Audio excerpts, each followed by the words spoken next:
하나님, 오늘 7월 첫 주일인데 감사절로 하나님께 예배하게 하시니 감사를 드립니다. 여기까지도 오시고 인도하신 에베네셀의 하나님, 저희가 감사로 예배하오니 영광받아 주시옵소서. 하나님을 감사 예배로 영화롭게 하는 주의 백성들에게 이 시간 말씀하여 주셔서 그 말씀으로 인하여 그 영혼이 살아나게 하시고 심령이 뜨거워지게 하시고 삶의 평강으로 가득하게 하시고 하나님의 기쁨으로 넘쳐나게 하여 주시옵소서. 하나님의 말씀으로 받는 심령마다 그 말씀이 살아 역사하는 은혜의 역사를 이루어 주시옵소서. 예수 그리스도 이름으로 기도합나이다. 아멘. 우리 함께 찬양하고 말씀 듣기 원합니다. 감사해요.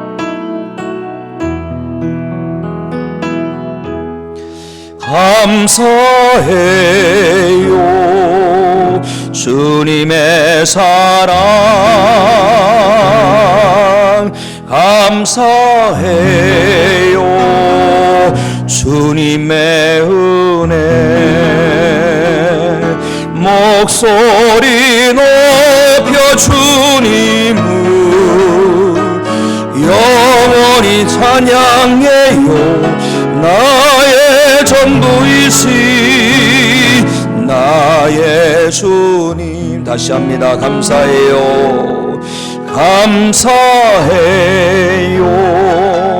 주님의 사랑, 감사해요 주님의 은혜. 목소리 높여 주님을 영원히 찬양해요. 나의 전부이시 나의 주님. 할렐루야. 손 들고 아멘. 사랑하는 성도 여러분, 범사에 감사하셔서 하나님을 영화롭게 하는 성도만 되시기 원합니다. 우리가 절기를 통하여 하나님께 감사를 드릴 때 하나님께서는 우리를 기뻐하여 주실 줄로 믿습니다. 오늘 말씀 23절 말씀을 우리 함께 읽도록 할까요? 23절 말씀 시작. 감사로 제사를 드리는 자가 나를 영화롭게 하나니 그의 행위를 옳게 하는 자에게 내가 하나님의 구원을 보이리라. 아멘. 하나님께서 약속하십니다. 감사로 제사하는 자를 내가 기뻐하면서 구원을 보이겠다. 감사드리면 하나님께서 구원의 은혜를 베풀어 주신다는 거예요. 이미 우리는 구원을 받았는데 죄악 가운데서, 심판 가운데서, 저주 가운데서, 지옥 가운데서 구원을 받고 하나님의 자녀가 되었고 천국 백성이 되었는데 또 구원의 은혜를 베풀어 주신다는 거예요. 그래서 기도했어요. 하나님, 어떤 구원의 은혜인가요? 질병으로부터 구원해 주신다는 거예요. 절망으로부터 구원해 주신다는 거예요. 우울로부터 구원해 주신다는 거예요. 또 여러 가지 사건 사고로부터 구원해 주신다는 거예요. 가난, 결핍으로부터 구원해 주신다는 거예요. 오늘 하나님께 예배하는 모든 성도 여러분들은 감사로 하나님께 예배를 드려서 하나님의 구원의 은혜를 더 풍성히 받게 되기를 주님의 이름으로 축원합니다. 오늘 말씀을 누구에게 주시는 말씀인지 아세요? 하나님을 잃어버린 자들에게 주시는 말씀입니다. 자, 22절 말씀을 우리 함께 읽습니다. 시작. 하나님을 잃어버린 너희여 이제 이를 생각하라. 그렇지 아니하면 내가 너희를 찢으리니 건질 자 없으리라. 하나님 무서운 말씀하세요. 내가 너희를 찢을 것이다. 찢어버린다는 거예요. 부악 하고 찢으면 어떻게 할까요? 인생이 망하는 거지요. 누구에게 그런 진노를 행하신다는 거예요? 하나님을 잊어버린 자에게. 하나님께서 이 말씀을 주시는 이유가 있어요. 하나님은 하나님을 잃어버린 자에게 말씀하십니다. 내가 너희를 찢을 것이다. 그러면서 감사로 예배를 드리라. 그럼 구원하시겠다는 거예요. 왜 이런 말씀하실까요? 하나님은 하나님이 잊어버린 자들을 포기하지 않으십니다. 여전히 사랑하시죠. 이 말씀을 듣고 하나님께로 돌아오는 자는 하나님께서 구원하여 주실 줄로 믿습니다. 이것이 사랑이지요. 이것이 사랑입니다. 이 사랑의 말씀을 마음판에 새기시고 언제나 하나님께 감사로 예배하는 성도만 되시기를 원합니다. 삶 속에 감사를 넘치게 하는 성도 되십시오. 우리 삶 가운데 감사를 넘치게 하는 일이 어떤 일인지 아십니까? 우리의 믿음을 부유하게 하는 일이에요. 우리의 믿음을 진복케 하는 일입니다. 우리의 믿음을 온전하게 하는 일이 감사를 풍성하게 하는 일인 것을 기억하시기 바랍니다. 골로새서 말씀에 이런 말씀이 있어요. 골로새서 2장 6절 7절 말씀, 우리 영상 나올 건데요, 함께 읽습니다. 시작. 그러므로 너희가 그리스도 예수를 주로 받았으니 그 안에서 행하되 그 안에 뿌리를 박으며 세움을 받아 교훈을 받은 대로 믿음에 굳게 서서 감사함을 넘치게 하라. 예수님께 뿌리를 박으면 박을수록 우리의 믿음은 굳게 서게 되어 있습니다. 그리고 우리 가운데 감사함이 넘치게 될 줄로 믿습니다. 평상시에도 감사의 삶을 살아내고 계시겠지만 금년 후반기는 감사를 갑절로 풍성케 하는 삶을 살아내는 성도만 되시기 바랍니다. 오늘 우리는 맥주감사주의를 지킵니다. 맥주절, 문자적으로 보면 보리추수를 거두는 그런 절기죠. 보리추수를 거두는 절기. 하나님께서 모세에게 명령하십니다. 77절 곧 맥주절을 지키라. 출애굽기 23장 16절 말씀이 그 말씀이에요. 맥주절을 지키라. 이는 내가 수고하여 밭에 뿌린 것의 첫 열매를 거둠이니라. 이 맥주절은 77절이거든요. 신명기 16장 10절 말씀을 우리 함께 읽도록 하겠습니다. 신명기 16장 10절 말씀 시작. 내 하나님 여호와 앞에 77절을 지키되 내 하나님 여호와께서 내게 복을 주신 대로 내 힘을 헤아려 자원하는 예물을 드리고. 하나님께서는 그 택하신 백성들에게 맥주를 지켜라, 77절 지켜라, 이런 말씀을 주십니다. 그런데 그런 의문이 들어요. 하나님께서 맥주절 지키라 했으니까 맥주를 지키는데 유월절을 왜 안 지킬까? 무교절 왜 안 지킬까? 속죄일 왜 안 지킬까? 그런 생각이 들어요. 우리가 기독교인인데 유대인의 절기를 지켜야 되는 것일까? 그렇지 않습니다. 우리가 맥주절을 지키는 것은 유대인의 절기이기 때문에 지키는 것이 절대 아닙니다. 맥주절을 지키게 된 동기가 있어요. 우리나라 믿음의 선조들은요, 농경 문화 가운데서 하나님의 은혜를 기념하기 위해서 맥주절을 지켜왔어요. 보릿고개 있죠. 이야기 아마 들어보셨고 또 경험하신 분들 있을 거예요. 보릿고개를 이겨내고 보리를 처음 추수를 했는데 너무 감사한 거예요.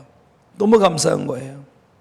그래서 이 감사를 하나님께 예배로 드리기 시작했습니다. 그런데 성경을 읽다 보니까 유대인들은 맥주절을 지키는 거예요. 그래, 우리도 보릿고개 이기게 된 것, 보리 추수한 것 너무 감사하니 하나님께 감사 예배를 드리자. 이래서 시작된 것이 맥주감사절이 된 거예요. 우리가 우리 선조들이 세우고 물려주신 이 귀한 믿음의 유산을 잘 지킴을 통하여 하나님의 은혜를 생각하고 하나님 앞에 감사의 기념비를 세우는 성도가 되어야 할 줄로 믿습니다. 믿음으로 지난 6개월 동안 어떻게 살아왔는지 한번 돌아보세요. 여기까지도 오시고 인도하신 하나님이 아니셨다면 우리는 오늘 이와 같이 평안하게 예배를 드릴 수 없었을 것입니다. 지난 6개월 동안 나 자신을 돌아보고 역시 하나님의 은혜였구나, 이걸 깨닫고 사랑과 감사하는 마음을 풍성히 담아서 하나님 감사합니다라고 고백할 수 있는 성도 되시기 바랍니다. 한번 해볼까요? 하나님 감사합니다. 하나님 정말 감사합니다.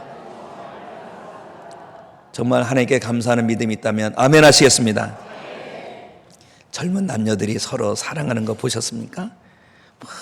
서로 사랑하면 별 시시콜콜이라 하죠. 뭐 이렇게 기념이 많은지 몰라요. 만난 지 3일 됐다는 도 3일 된 거 기념합니다.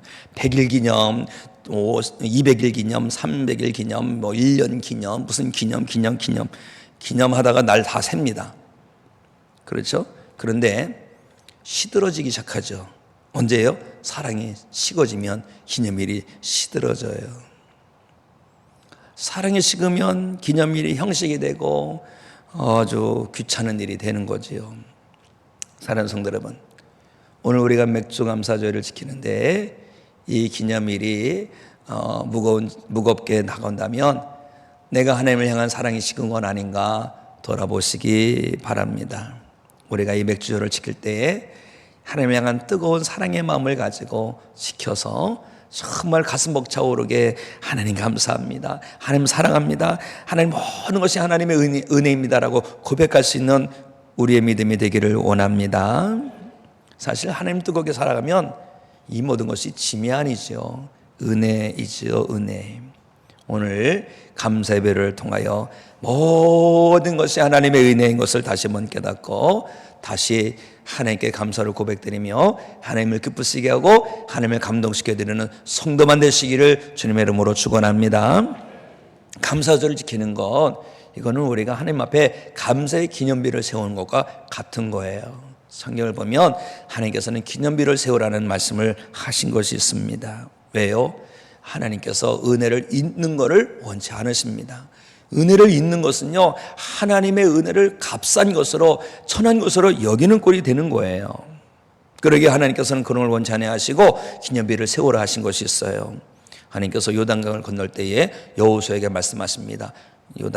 여호수아야, 내 하나님 너 요단강 가운데 돌 12돌을 세워서 기념비를 세워라.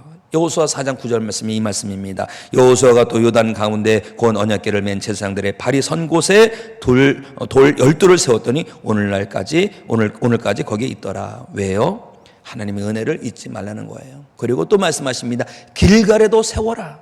길갈에. 여호수아서 4장 20절 또 22절 말씀 보면은 왜 세운지 아십니까?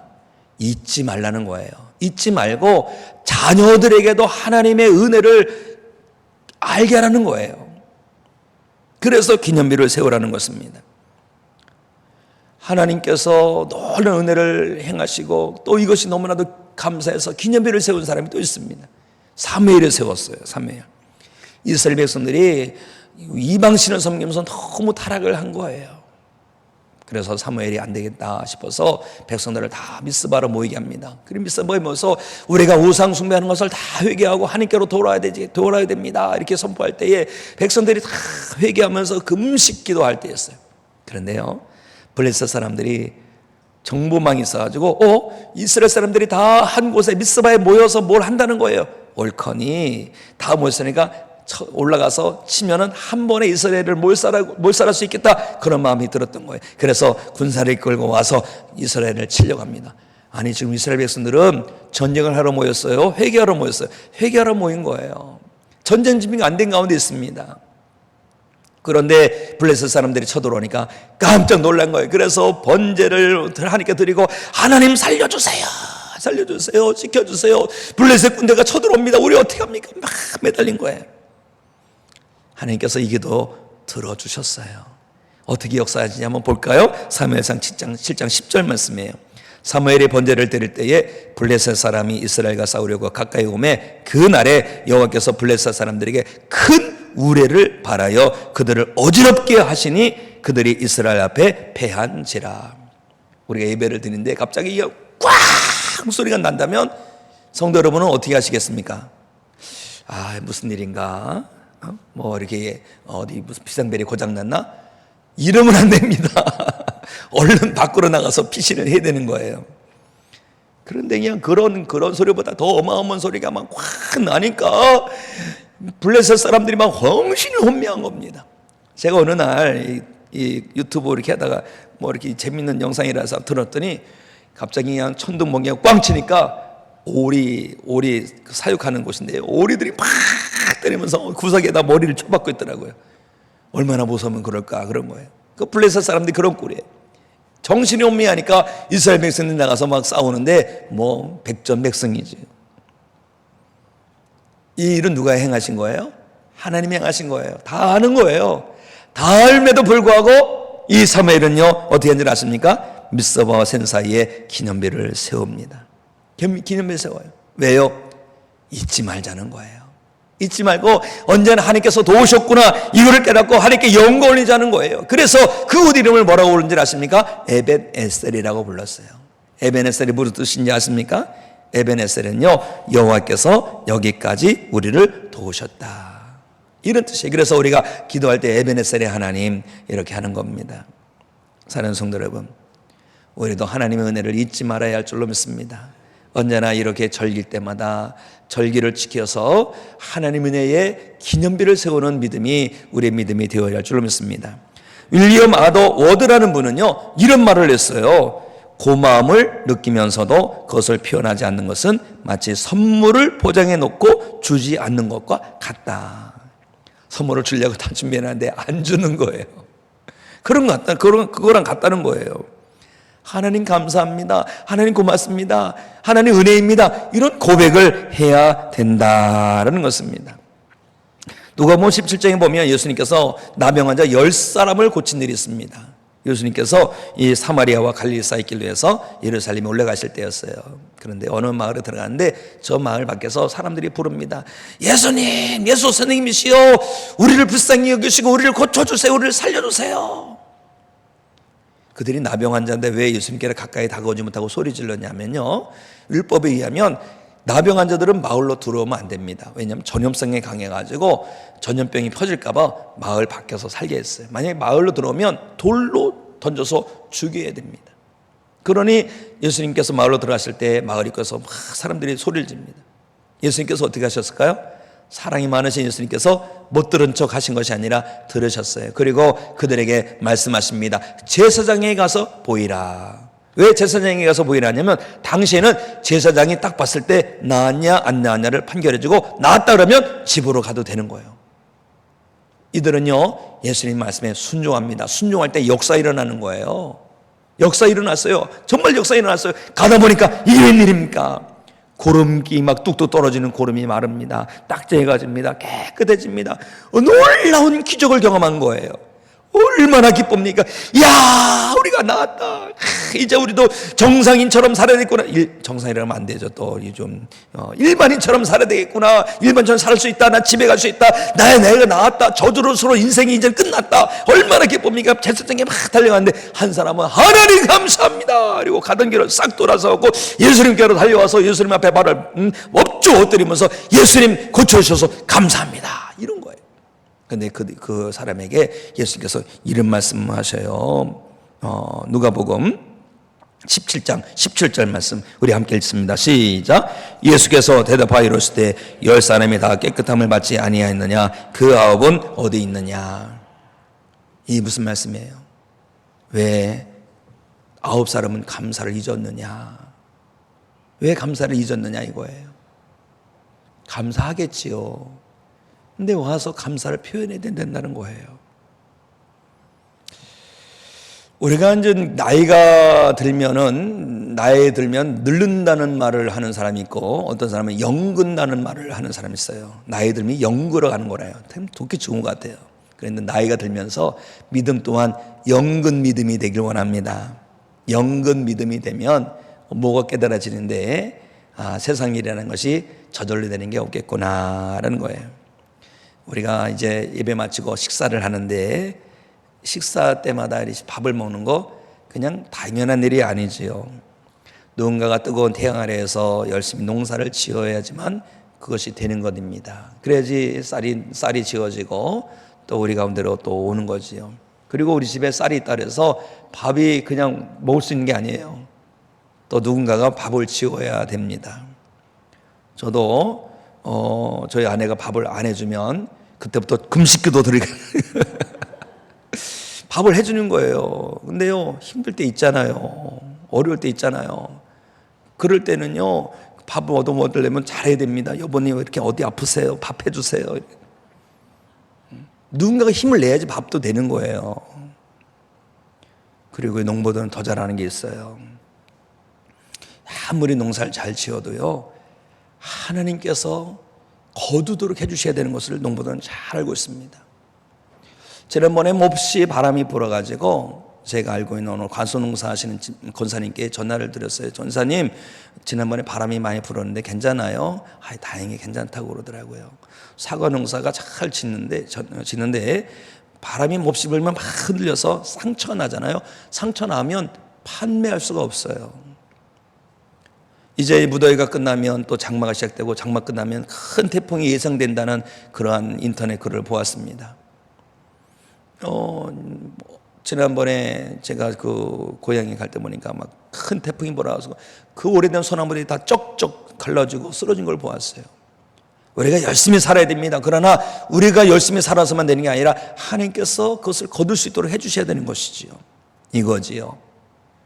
세상 사람들도 누군가가 수고해야지만 내가 누린다는 걸 알아야 될 뿐만 아니라 믿음의 성도는 더더욱 하나님의 은혜가 아니면 안 된다는 것을 깨닫고 언제나 하나님의 은혜를 성취하고 감사할 수 있는 성도가 되어야 할 줄로 믿습니다.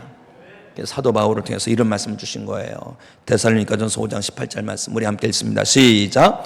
범사에 감사하라. 이것이 그리스도 예수 안에서 너희를 향하신 하나님의 뜻이니라. 사랑하는 성도들 명심하십시오. 하나님의 은혜가 아니면 아무것도 우리가 가질 수가 없습니다. 아무리 애쓰고 수고해도 내 것이 될 수 없어요. 하나님의 은혜가 아니면 내 것이라 할지라도 누릴 수가 없는 것입니다. 그러므로 항상 감사, 범사 감사, 어디에서나 감사, 무엇이니 감사하는 성도가 되셔야 할 줄로 믿습니다. 제가 감사 말씀을 준비하면서 유튜브 방송을 보았는데 유튜브에 보니까 감사합니다라는 그러한 것을 1000번이나 한 사람이 있어요. 참 좋더라고요. 감사. 짜증날 때 감사합니다. 답답할 때 감사합니다. 아침에도 감사합니다. 저녁 때도 감사합니다. 한번 10번만 한번 해볼까요? 우쭐해볼까요? 감사합니다. 시작. 감사합니다. 감사합니다. 감사합니다. 감사합니다. 감사합니다. 감사합니다. 감사합니다. 감사합니다. 감사합니다. 감사합니다. 감사합니다를 자꾸 하면요, 사실 마음이 되게 뿌듯해지고 좋아요.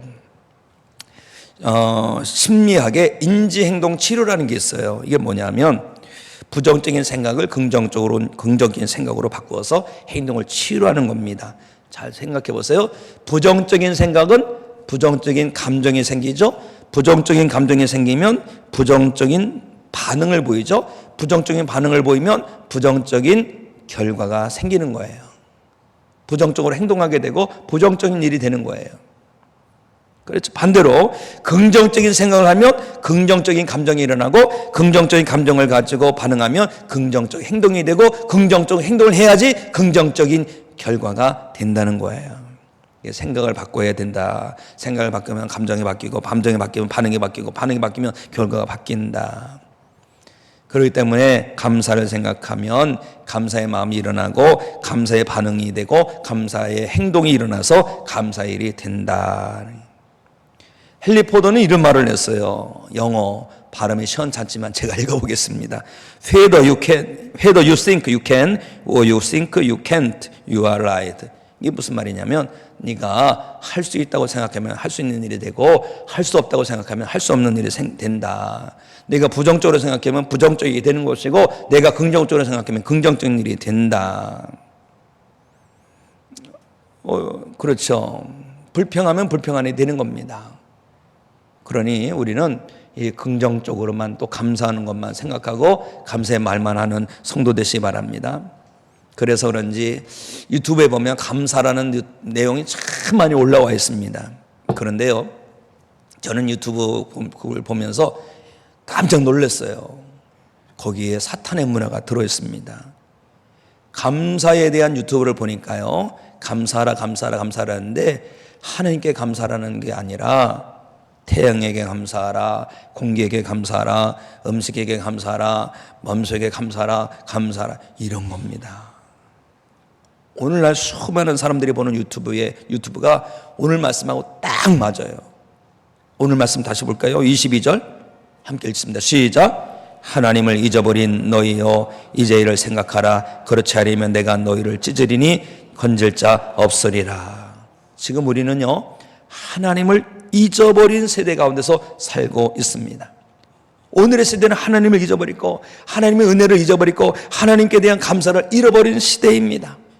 우리는 이런 세상 풍조에 넘어져서 세상 풍조에 휩쓸려 살면 안 될 줄로 믿습니다. 우리의 믿음은 끝까지 감사하고 언제나 감사하고 항상 감사가 되어야 되지만 우리의 감사는요, 이 세상을 주관하시는 하나님의 은혜에 대한 감사가 되어야 할 줄로 믿습니다. 사랑하는 성도 여러분, 하나님께 감사를 고백하시기 바랍니다. 그런데요, 많은 사람들이 삶에서 보면 내 손에 무엇이 부족할 때 하나님 앞에 감사하기보다는 원망불평할 때가 많아요. 하나님, 나 이것밖에 없어요. 왜 그럽니까? 그런데요, 하나님께서 무엇을 통해서 역사하신 줄 아세요? 남아있는 걸 가지고 역사하십니다. 하나님께서 모세를 부르시고 말씀하십니다. 모세야, 네 하나님, 내 손에 있는 게 무엇이냐? 지팡이인데요. 그래, 그것을 던져보아라. 던졌더니 뱀이 됩니다. 꼬리를 잡아보아라. 꼬리 잡았더니 지팡이 됩니다. 그 지팡이를 가지고 홍해를 갈랐고요, 그 지팡이를 가지고 반석에서 생수가 터져나오게 했습니다. 우리에게 남아있는 거는요, 원망 불평거리가 아니라 감사거리가 되는 줄로 믿습니다. 사로가 과부가 그 3년 6개월 동안 메마른 때에 무엇으로 이겨냅니까? 조금 남은 가루와 기름으로 이겨내요. 하나님 역사하신 거예요. 또 예수님께서는 소년의 그 도시락 보리떡 5개, 불고기 2마리 가지고 엄청난 역사를 이루신 거예요. 그러므로 우리에게 있는 것은 불평거리가 아니라 오히려 감사거리고, 하나님께서 이 일을 어떻게 이루실 것인가를 기대하는 기대거리가 될 줄로 믿습니다. 사랑하는 성도 여러분, 지난 반년을 돌아보면서 하나님의 놀라운 은혜가 얼마나 풍성한지를 다시 한번 마음에 새기시고, 하나님 감사합니다 이렇게 고백하시고, 또 후반기도 하나님께서 베풀어 주실 은혜를 기대하며 감사로만 나아가는 믿음의 삶이 되시기를 예수 그리스도 이름으로 축원합니다. 우리 자리에서 일어나셔서 감사 찬양 하나님께 올려드리겠습니다. 날 구원하신 주 감사, 날 구원하신 주 감사, 모든 것 주심 감사, 지난 추억이 내 감사, 주 내 곁에 계시네, 향기로운 봄철의 감사, 외로운 가을 날 감사, 사라진 눈물도 감사, 나의 영혼 평안에 응답하신 기도 감사, 거절하신 것 감사, 해서 나온 풍랑 감사, 모든 것 채우시네, 아픔과 기쁨도 감사, 절망초 위로 감사, 정량 못할 은혜 감사, 그 신사랑 감사해, 길가에 장미꽃 감사, 장미가시도 감사, 따스한 가정 희망 주신 것 감사, 기쁨과 슬픔도 감사, 하늘 평안을 감사, 내일의 희망을 감사, 영원토록 감사해. 주신 말씀 붙들고 우리 잠깐 기도하도록 하겠습니다. 주여 기도합니다. 하나님 아버지요, 이 감사절에 저희들의 믿음을 점검하게 하시니 감사를 드립니다. 감사로 하나님을 제사하는 예배하는 자가 하나님의 구원을 본다 하셨사오니, 우리 삶 속에 언제나 감사로 충만하여 하나님께 감사를 영광 올려드리게 하여 주시옵소서. 우리 가운데 원망과 불평을 제하여 주시옵소서. 하나님 없는 세상에서 하나님 없이 살아는 어리석은 영혼되지 말게 해주시옵시고, 우리는 오직 하나님께 감사의 영혼을 올림어드리며 살게 하여 주시옵소서. 하나님 아버지, 지난 6달 동안 저희들을 함께 하시고 지키시고 도우시고 인도하실 것을 감사합나이다. 에베레스를 하나님 영광 받아 주시옵시고, 이 2023년 후반기도 어제 하나님의 은혜로 말미암아 감사가 충만한 삶을 살아내도록 인도하여 주시옵소서. 감사로 하나님께 영광 올릴 때 하나님의 후원의 은혜가 우리 가운데 충만할 줄로 믿습니다. 그 은혜를 누리며 살아도록 인도하여 주시옵소서. 원망 불평을 다 제하시고 오직 감사로 충만하여 하나님의 기쁨이 되는 성도 되게 하여 주시옵소서. 믿습니다. 주시옵소서. 하나님 아버지, 지난 6달을 은혜로 보내고 하나님께서 역사하셨음을 돌아보며 감사로 절기 예배를 드리게 하시니 감사를 드립니다. 하나님 아버지여, 저희들의 영안을 언제나 열으셔서 하나님의 은혜 아닌 것이 없음을 발견하게 하여 주시옵시고, 언제나 하나님께 감사 영광 올려드리며 살게 하여 주시옵소서. 감사하는 일이 있을 때마다 감사를 고백하여 감사의 기념비를 세우며 살게 하여 주시옵소서. 원망과 불평을 물리치게 해 주시옵시고, 무슨 일에서든지 감사로 반응하여 하나님께 영광이며 하나님의 구원의 은혜를 보는 복을 누리게 하여 주시옵소서. 이제는 우리 주 예수 그리스도의 구원의 은혜와 아버지 하나님의 무한하신 사랑과 성령님의 내주교통 위로 함께 하심이 맥주 감사절에 여기까지도 오시고 인도하신 에베네셀의 하나님께 감사로 예배하고 삶의 자리로 나가는 모든 성도 가운데 이제로부터 영원까지 함께 하시기를 간절히 축원하옵나이다. 아멘.